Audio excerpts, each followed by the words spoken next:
은퇴 후 절대 하면 안 되는 습관 5가지. 여러분, 은퇴 후 자유롭게 시간을 보내는 게 행복일까요? 사실 잘못된 생활 습관은 노후 건강과 경제를 무너뜨리는 지름길이 될 수 있습니다. 통계청에 따르면 우리나라 65세 이상 인구의 평균 여명은 약 20년입니다. 하지만 건강 수명은 이보다 훨씬 짧죠. 많은 분들이 은퇴 후 첫 5년을 어떻게 보내느냐에 따라 나머지 15년의 삶의 질이 결정된다는 사실 알고 계신가요? 실제로 서울대 의대 연구팀이 발표한 논문에 따르면 은퇴 후 생활습관 관리에 실패한 사람들은 그렇지 않은 사람들에 비해 치매 발생 위험이 2.3배, 심혈관 질환 위험이 1.8배나 높았습니다.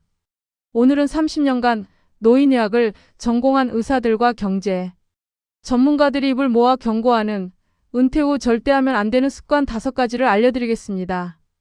이 내용을 끝까지 들으시면 여러분의 노후 20년이 완전히 달라질 겁니다. 좋아요, 구독, 알림 설정 꼭 부탁드립니다. 좋은 정보를 찾아 영상을 만드는데 큰 힘이 됩니다. 하루 종일 집안에만 있기.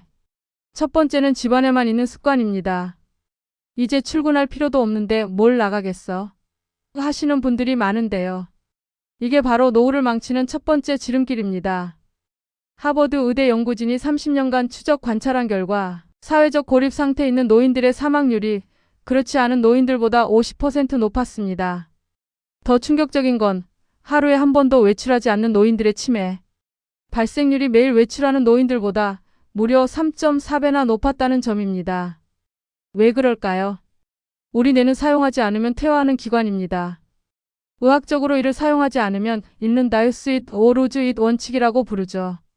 외출을 하지 않으면 새로운 자극이 없어지고 뇌의 신경 연결망이 점점 약해집니다. 특히 전두엽과 해마 부분이 가장 빠르게 위축되는데 전두엽은 계획, 판단, 의사결정을 담당하고 해마는 기억을 관장합니다. 이 두 부분이 약해지면 당연 인지 기능이 떨어지고 치매로 이어지는 거죠. 실제 사례를 하나 들어드릴게요. 제가 아는 김모 씨 74세는 공무원으로 30년 근무하다 은퇴 후 집에서만 지냈습니다. 처음 1년은 좋았어요. 그런데 2년차부터 기억력이 떨어지기 시작했고 3년차에는 우울증까지 생겼습니다. 병원에서 MRI를 찍어보니 뇌 위축이 심각한 상태였어요. 반면 같은 나이의 박모 씨는 은퇴 후 동네 경로당에서 활동하고 매일 산책하며 일주일에 3번은 친구들과 만납니다. 5년이 지난 지금도 인지 기능 검사에서 정상 범위를 유지하고 있어요. 이처럼 외출과 사회적 교류는 뇌 건강에 필수적입니다. 밖에 나가면 자연스럽게 여러 사람을 만나게 되고 대화를 하게 되고 새로운 정보를 접하게 됩니다. 이 모든 자극이 뇌를 활성화시키는 거죠. 또한 외출은 신체 활동량도 늘려줍니다. 집에서 소파에 누워있을 때와 밖으로 나가서 걸을 때의 칼로리 소모량 차이는 무려 10배입니다. 근력 유지에도 외출이 필수적이에요. 그렇다면 어떻게 해야 할까요? 매일 최소 30분은 밖에 나가세요. 거창할 필요 없습니다. 동네 마트에 장 보러 가기, 공원 산책하기, 경로당이나 복지관 활동 참여하기, 이런 일상적인 외출만으로도 충분합니다. 중요한 건 규칙성입니다. 일주일에 한두 번 몰아서 외출하는 것보다 매일 조금씩이라도 나가는 게 훨씬 효과적이에요. 뇌는 규칙적인 자극을 좋아하거든요. 불규칙한 수면. 두 번째는 불규칙한 수면 습관입니다. 이제 출근할 필요도 없는데 언제 자고 언제 일어나든 상관없지 않나 하고 생각하시는 분들 많으시죠. 이게 바로 치명적인 실수입니다. 수면의학 분야에서 가장 권위 있는 저널인 슬리프 메더선 리뷰즈에 실린 연구에 따르면 불규칙한 수면 패턴을 가진 노인들의 뇌 노화 속도가 규칙적인 수면을 취하는 노인들보다 2배 빨랐습니다. 왜 그럴까요? 우리 몸에는 생체 시계라는 게 있습니다. 의학적으로는 일주기 리듬 서케이디언 리듬이라고 하는데 이게 우리 몸의 모든 기능을 조절합니다. 체온, 혈압, 호르몬 분비, 면역 기능까지 모든 게 이 생체 시계에 따라 움직여요. 그런데 불규칙한 수면은 이 생체 시계를 완전히 망가뜨립니다. 특히 밤늦게 자고 낮에 자꾸 누워있는 습관이 가장 해로워요. 이렇게 되면 멜라토닌과 코르티솔 같은 중요한 호르몬들의 분비가 엉망이 됩니다. 멜라토닌은 밤에 분비되어 깊은 잠을 유도하고 낮에는 분비가 줄어들어 각성 상태를 유지해야 하는데 불규칙한 수면 패턴은 이 시스템을 파괴하죠. 그 결과 낮에는 졸리고 밤에는 잠이 안 오는 악순환이 시작됩니다. 더 심각한 문제는 뇌척수액의 순환입니다. 최근 신경과학 연구에서 밝혀진 바에 따르면 우리가 깊게 잠들 때만 뇌척수액이 활발하게 순환하면서 뇌에 쌓인 독소들을 씻어냅니다. 이 독소 중에는 알츠하이머병의 원인으로 알려진 아밀로이드 베타도 포함되어 있어요. 불규칙한 수면으로 깊은 잠에 들지 못하면 이런 독소들이 뇌에 계속 쌓이게 되고 결국 치매로 이어질 수 있습니다. 실제로 수면 장애가 있는 노인들의 치매 발생률이 그렇지 않은 노인들보다 1.5배 높다는 연구 결과도 있어요. 제가 진료한 환자 중 이런 분이 계셨어요. 정모 씨 68세는 은퇴 후 밤 2-30까지 TV를 보고 오전 10-11시에 일어나는 생활을 했습니다. 낮에는 소파에서 자주 졸았고요. 6개월 후 건강검진에서 혈당과 혈압이 모두 상승했고 기억력 테스트에서도 점수가 떨어졌어요. 의학적으로 수면 부족은 인슐린 저항성을 높여 당뇨병 위험을 증가시키고 스트레스 호르몬인 코르티솔 분비를 증가시켜 혈압을 올립니다. 또한 면역 기능도 저하시키죠. 그렇다면 올바른 수면 습관은 무엇일까요? 먼저 일정한 시간에 자고 일어나야 합니다. 되도록 밤 11시 이전에 잠자리에 들고 오전 7시경에 일어나는 것이 이상적이에요. 낮잠은 되도록 피하되 꼭 자야 한다면 오후 2시 이전에 20분 이내로 제한하세요. 오후 늦게 자거나 너무 오래 자면 밤잠에 방해가 됩니다. 잠자리 환경도 중요해요. 침실 온도는 18-20도 정도로 유지하고 가능한 한 어둡게 만들어야 합니다.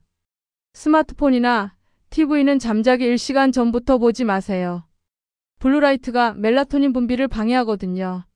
카페인 섭취도 주의해야 합니다. 오후 2시 이후에는 커피나 녹차 등 카페인이 든 음료를 피하세요. 카페인의 반감기가 6-8시간이라 밤잠에 영향을 줄 수 있어요. 과도한 음주와 흡연. 세 번째는 술과 담배입니다. 평생 고생했는데 이제 좀 즐겨도 되지 않을까 하면서 음주량을 늘리거나 금연했던 담배를 다시 피우는 분들이 계십니다. 이건 정말 위험한 생각이에요. 나이가 들수록 우리 몸의 해독 능력은 떨어집니다. 간 기능이 20대에 비해 30-40% 감소하고 신장 기능도 20-25% 떨어져요. 그런데 똑같은 양의 술을 마셔도 몸에 미치는 영향은 훨씬 클 수밖에 없죠. 특히 뇌에 미치는 영향이 심각합니다. 알코올은 뇌세포를 직접 파괴하는 신경독성 물질입니다. 젊을 때는 뇌의 가소성이 높아서 어느 정도 회복이 가능하지만 나이가 들면 한번 손상된 뇌세포는 거의 회복되지 않아요. 미국 국립보건원의 NIH에서 실시한 대규모 연구에 따르면 하루에 소주 2잔 이상 마시는 65세 이상 노인들의 뇌 위축 속도가 금주자들보다 2.5배 빨랐습니다. 또한 알코올성 치매의 위험도 4배나 높았어요. 더 무서운 건 심혈관계에 미치는 영향입니다. 나이가 들면 혈관 탄력성이 떨어지고 동맥경화가 진행되는데 여기에 알코올이 더해지면 뇌졸중이나 심근경색 위험이 급격히 올라갑니다. 실제 사례를 말씀드리면 제가 아는 최모 씨 71세는 은퇴 후 매일 소주 반 병씩 마셨습니다. 스트레스 풀려고 시작한 음주였는데 1년 후 고혈압이 생겼고 2년 후에는 경미한 뇌경색이 발생했어요. 다행히 큰 후유증은 없었지만 의사가 완전 금주를 권하자 그제서야 술을 끊었습니다. 흡연은 더욱 치명적입니다. 담배 연기에는 4천여 종의 화학물질이 들어있고 그중 70여 종이 발암물질이에요. 특히 니코틴과 타르는 혈관벽에 직접 손상을 가하며 혈전 형성을 촉진합니다. 나이가 들면 폐 기능도 자연스럽게 감소하는데 여기에 흡연까지 더해지면 폐 기능 저하 속도가 가속화됩니다. 만성폐 세성폐 질환 COPD나 폐암 위험이 급격히 증가하죠. 흡연이 뇌에 미치는 영향도 심각해요. 니코틴은 뇌혈관을 수축시켜 뇌로 가는 산소와 영양분 공급을 방해합니다. 이로 인해 혈관성 치매 위험이 2-3배 증가한다는 연구 결과가 있어요. 담배를 끊었다가 다시 피우는 분들이 의외로 많은데 이게 더 위험할 수 있어요. 한번 끊었던 사람이 다시 피우면 니코틴 중독이 더 빠르게 진행되고 예전보다 더 많이 피우게 되는 경우가 흔합니다. 그렇다면 어떻게 해야 할까요? 먼저 음주는 완전히 끊는 게 가장 좋지만 그게 어렵다면 최소한으로 줄여야 합니다. 세계보건기구 WHO에서는 65세 이상 남성의 경우 주 2회, 1회 소주 한 잔이야. 여성은 그보다 더 적게 권하고 있어요. 중요한 건 매일 마시지 않는 것입니다. 하루에 한 잔 정도야 하시는 분들 많은데 매일 마시는 소량의 음주가 일주일에 한두 번 마시는 적당한 음주보다 더 해로워요. 흡연은 무조건 끊어야 합니다. 이 나이에 끊어봤자 뭐 하나 하시는 분들 계시는데 70세에 끊어도 폐기능 개선 효과가 나타나고 심혈관 질환 위험도 1년 내에 절반으로 줄어든다는 연구 결과가 있어요. 금연이 어려우시다면 병원의 금연 클리닉을 이용하세요. 니코틴 패치나 금연 보조제를 사용하면 금단 증상을 크게 줄일 수 있습니다. 보건소에서도 무료 금연 프로그램을 운영하고 있으니 꼭 활용하시기 바랍니다. 금융 사기고 위험 투자. 네 번째는 무분별한 투자입니다. 은퇴 후 시간이 많아지다 보니 투자에 관심을 갖는 분들이 늘어나는데 이때 사기꾼들이 노리는 거죠. 원금 보장에 월 5% 수익 보장이라는 말에 속아서 평생 모은 돈을 잃는 경우가 너무 많아요. 금융감독원 통계에 따르면 60세 이상 노인들의 투자 사기 피해액이 연간 2천억 원을 넘습니다. 개인당 평균 피해액이 3천만 원이 넘어요. 이건 단순히 돈 문제가 아닙니다. 노후 생활 자금을 잃으면 건강까지 망가지거든요. 왜 노인들이 투자 사기에 취약할까요? 첫째, 인지 기능이 조금씩 저하되면서 판단력이 예전만 못해집니다. 둘째, 사회적 경험이 많다고 자신하지만 최신 사기 수법은 모르는 경우가 많아요. 셋째, 외로움 때문에 친절하게 접근하는 사기꾼들에게 마음을 열기 쉽습니다. 제가 아는 사례를 들어드릴게요. 박모 씨 69세는 은퇴금 1억 원을 월 8% 수익 보장 상품에 투자했습니다. 처음 3개월은 약속대로 돈이 들어왔어요. 그래서 신뢰하고 추가로 5천만 원을 더 투자했죠. 그런데 6개월 후 회사가 사라졌고 투자금 전액을 잃었습니다. 박모 씨는 충격으로 우울증에 걸렸고 스트레스로 인해 혈압이 급상승해서 입원까지 했어요. 경제적 손실이 건강 손실로 이어진 대표적인 사례죠. 고위험 투자도 마찬가지예요. 주식이나 암호화폐 같은 변동성이 큰 투자 상품에 은퇴 자금을 몰아넣는 분들이 계십니다. 한번 크게 벌어보자는 마음인데 이건 도박과 다를 바 없어요. 은퇴 후 투자의 원칙은 안정성입니다. 수익률보다는 원금 보존이 우선이에요. 이 시기에는 더 이상 돈을 벌 수 있는 시간이 많지 않거든요. 젊을 때 잃으면 다시 벌 수 있지만 은퇴 후에는 그럴 수 없어요. 그렇다면 어떻게 투자해야 할까요? 가장 안전한 건 정기예금이나 국채입니다. 수익률이 낮아도 원금은 안전하거든요. 조금 더 수익을 원한다면 배당주를 고려해 볼 수 있어요. 안정적인 대기업 주식 중에서 꾸준히 배당을 주는 종목들 말이에요. 연금보험도 좋은 선택입니다.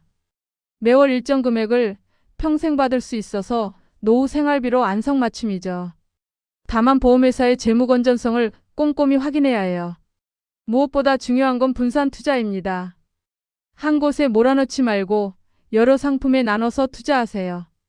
예를 들어 은퇴 자금 1억 원이 있다면 정기예금 3천만 원, 국채 3천만 원, 배당주 2천만 원, 연금보험 2천만 원 이런 식으로 나누는 거예요. 투자 결정을 혼자서 하지 마세요. 자녀들이나 신뢰할 만한 금융 전문가와 상의해서 결정하시기 바랍니다. 특히 급하게 결정하라고 재촉하는 상품은 절대 피하세요. 좋은 투자 상품은 충분히 검토할 시간을 줍니다. 금융사기를 피하는 방법도 알아두셔야 해요. 첫째, 원금 보장의 고수익을 약속하는 상품은 99% 사기입니다. 둘째, 금융감독원에 등록된 정식 금융회사인지 확인하세요. 셋째, 투자 설명서를 꼼꼼히 읽어보고 이해되지 않으면 투자하지 마세요. 건강검진 무시하기. 마지막 5번째는 정기검진을 소홀히 하는 습관입니다. 아직 괜찮은데 뭐하러 병원에 가나. 젊을 때도 별로 아픈 적 없었는데. 걱정 없다 하시는 분들 많으시죠. 이게 바로 노후 건강을 망치는 가장 확실한 방법입니다. 나이가 들면 우리 몸에는 여러 가지 변화가 일어납니다. 면역력이 떨어지고 세포 재생 능력도 감소해요. 또한 각종 만성질환의 위험이 급격히 증가합니다. 이런 변화들은 대부분 증상 없이 진행되기 때문에 정기적인 검진만이 조기 발견의 길이에요. 국가암정보센터 자료에 따르면 60세 이후 암 발생률이 급격히 증가해서 70대에는 20, 30대의 100배가 넘습니다. 심혈관 질환도 마찬가지예요. 50세 이후 10년마다 심근경색이나 뇌졸중 위험이 2배씩 증가한다는 연구 결과가 있어요. 문제는 이런 질병들이 초기에는 증상이 거의 없다는 점입니다. 암의 경우 1위기에는 아무런 증상이 없는 경우가 대부분이에요. 증상이 나타났을 때는 이미 상당히 진행된 상태인 경우가 많죠. 실제 사례를 들어보겠습니다. 김모 씨 66세는 평생 건강했다며 5년간 검진을 받지 않았습니다. 그런데 어느 날 갑자기 가슴 통증이 생겨서 응급실에 실려갔어요. 검사 결과 심근경색이었고 관상동맥 3개가 모두 막혀 있었습니다. 응급수술로 생명은 건졌지만 심장 기능이 많이 떨어져서 일상생활이 힘들어졌어요. 만약 정기검진을 받았다면 혈압, 혈당, 콜레스테롤 수치 이상을 미리 발견할 수 있었을 것이고 적절한 치료로 심근경색을 예방할 수 있었을 겁니다. 반대로 정기검진의 힘을 보여주는 사례도 있어요. 이모 씨 72세는 매년 건강검진을 빠짐없이 받았습니다. 작년 검진에서 대장 내시경을 했는데 초기 대장암이 발견됐어요. 아무 증상이 없었는데도 말이죠. 다행히 일기여서 수술로 완전히 제거할 수 있었고 지금은 건강하게 지내고 계십니다. 나이가 들수록 받아야 할 검사들도 늘어납니다. 기본검진 외에도 골밀도 검사, 인지기능 검사, 안과 검사 등이 추가로 필요해요.